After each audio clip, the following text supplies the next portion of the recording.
おはこんばんにちは。今日も月が綺麗ですね。どうもどうも、月見はおです。今日も僕と一緒に日本語を勉強していきましょう。今回は、なんなんにとってという文法を紹介していきますよ。それでは早速、行ってみよう。じゃあ、最初の例文を読んでいくよ。私にとって一番大切なものは家族です。今回は、このなんなんにとっての使い方を勉強するよ。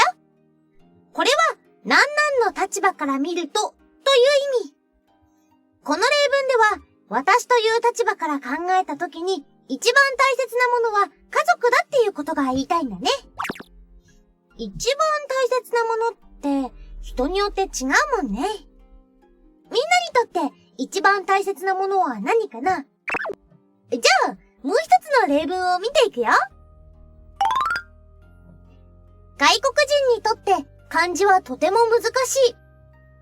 これも外国人の立場から見ると、ということ。日本人から見ると漢字は子供の時から使っているものでしょ？だから使うのが当たり前だし、そんなに難しくもないよね。でも、日本語を勉強する外国人からすると、漢字って本当に難しいよね。じゃあ、使い方を紹介していくよ。なんなんにとってはいつも名詞と一緒に使ってね。それから、なんなんにとってはという使い方もあるよ。これはちょっと強調した言い方になるね。このなんなんの部分には人とか人のグループが入るよ。後半には何かを評価したり判断したりすることが入るんだ。例えば、一人暮らしの人にとってはコンビニは便利です。一人暮らしの人というのが人のグループだよね。そして、一人暮らしの人の立場で考えたときに、コンビニは便利という評価が入るんだ。ここまで分かってもらえたかな？じゃあ、もう一つの例文を紹介するね。SNS は私たちの生活にとって欠かせないものだ。これはどうかな？これは私たちの生活にとってという風になっているよね。こうやって人以外でも人に関わることに使うことができる文法なんだ。この例文ではSNS が私たちの生活から見て欠かせないってことを言っているんだよね。欠かせないというのは絶対必要という意味だよ。他にもその人が所属している国や社会、学校とかも使えるよ。いろんな使い道があるんだね。じゃあ最後に応用編。最初の例文から読むね。スマホを使わないのは父にとっては簡単ですが、私にとっては難しいです。これは対比的な使い方。父と私の感じていることが違うのはわかるよね。スマホを使わないことが父にとっては簡単だけど、私には難しい。こういう時に、なんなんにとってはを使うよ。僕にとっても、スマホを使わないのは難しい。じゃあ次ね。健康は誰にとっても大事なことです。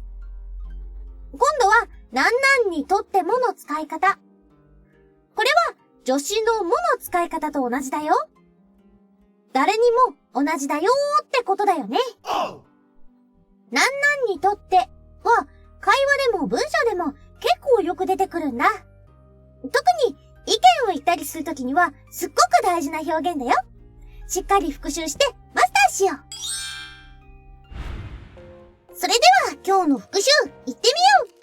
僕に続けて練習してみてね。今日はなんなんにとってを紹介したよね。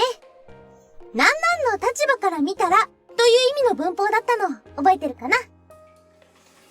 私にとって一番大切なものは家族です。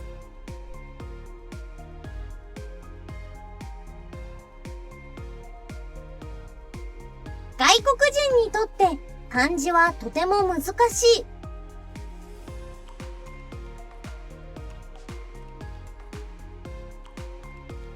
SNS は私たちの生活にとって欠かせないものだ。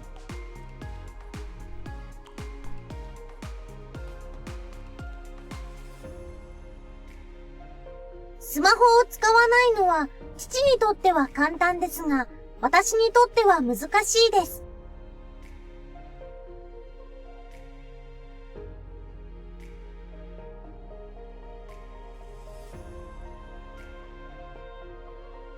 最後は2つの考えを対比して話す方法だったね。まずは私にとってを使って自分の意見を言うことから始めてみよう。ということで、今日のお勉強はここまでです。これからも皆さんのお役に立てる動画を作っていきますので、応援よろしくお願いします。今夜もお月見ありがとう。それでは皆さん、また。